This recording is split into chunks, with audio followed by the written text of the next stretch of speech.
Good morning. It's time for Faith for Finances in 4. It actually may go over 4 minutes today, but we'll see. Let's talk about money. I have been asked by many people, Karen, what are some things I need to do to make more money? I need more money.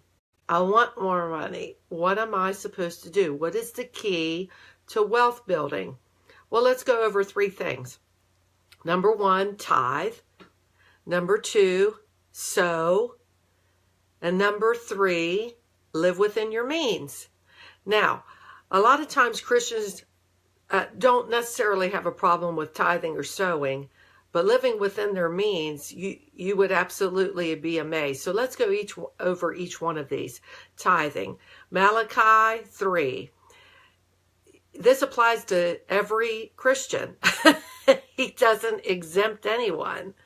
So if you're not tithing, I want to encourage you to do so, because God says you're a thief and a robber if you're not tithing.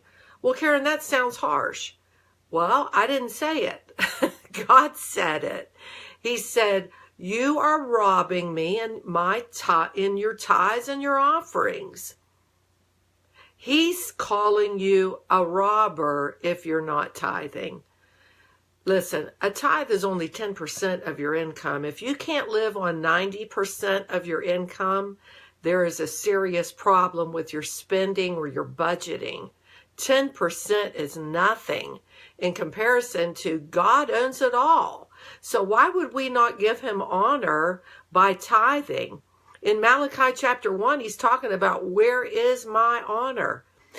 We are robbing God of his honor when we're robbing him in not giving our tithe. All right, that's point number 1. Point number 2 is we need to sow. Well, what does that mean? Well, your money or anything that we give is a seed. And so when I think of sowing, I think of a farmer or somebody that's going to have a garden this coming summer. By the way, I do love tomatoes, onions, cucumbers. I love it all. Okay. So when I plant a tomato seed, I'm planting that seed with the anticipation and determination that I'm going to get a tomato plant with a bunch of tomatoes on it. I didn't plant the seed thinking, well, whatever. No, I planted that seed. I used work to put that in the ground, and then I have to maintain it, pull the weeds out, and water it, and tend it, fertilize it, so that I can end up with a crop. Well, when you're sowing money, you want to sow to something good. You don't want to just throw it. I heard, I think it was Dr. John that said, don't throw your money, sow your money. In other words, do it purposefully. Do it on purpose, just as if you were going to plant a tomato seed outside purposefully, so you can get a tomato plant with a bunch of tomatoes on it. All right, where do you want to sow? You want to sow to things that are going to help the community. You want to sow to your local church. You want to sow to various ministries.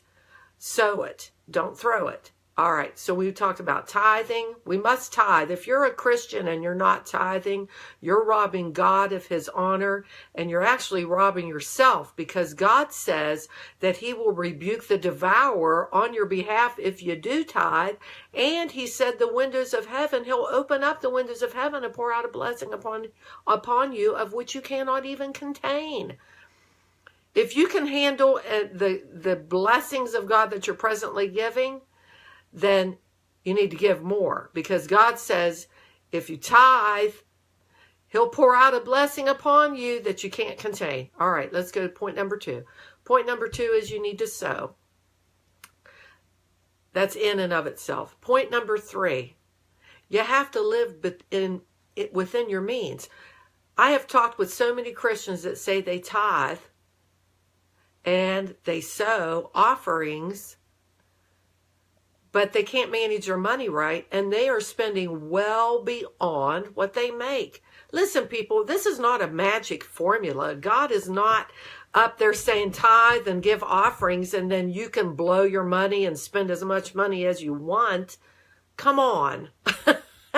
No, you still have to live within your means. If you make $2,000 a month and you're racking up credit cards and personal loans and a car payment that is well in excess of your income, and you're spending $3,000, $4,000, $5,000 a month, you can't do that and expect God to bless you. Listen, it's not a magic act. God expects us to live within our means. Come on. If you make $5,000 a month and you're spending $10,000, that's not going to last for very long. All right, I got on my soapbox and I went well over my 4 minutes. I invite you to like, comment, and share. Listen, if you want some more wisdom on this subject, I'm going to recommend a couple books. Dr. John Poulos wrote this book called How to Produce Abundance in Your Life. You can get this at johnpoulos.com. You can get it at Amazon. It's a great book. I think it's only, my gosh, I think it's only $10 or $15. That's cheap. You all spend that much on your latte on your way to work each week.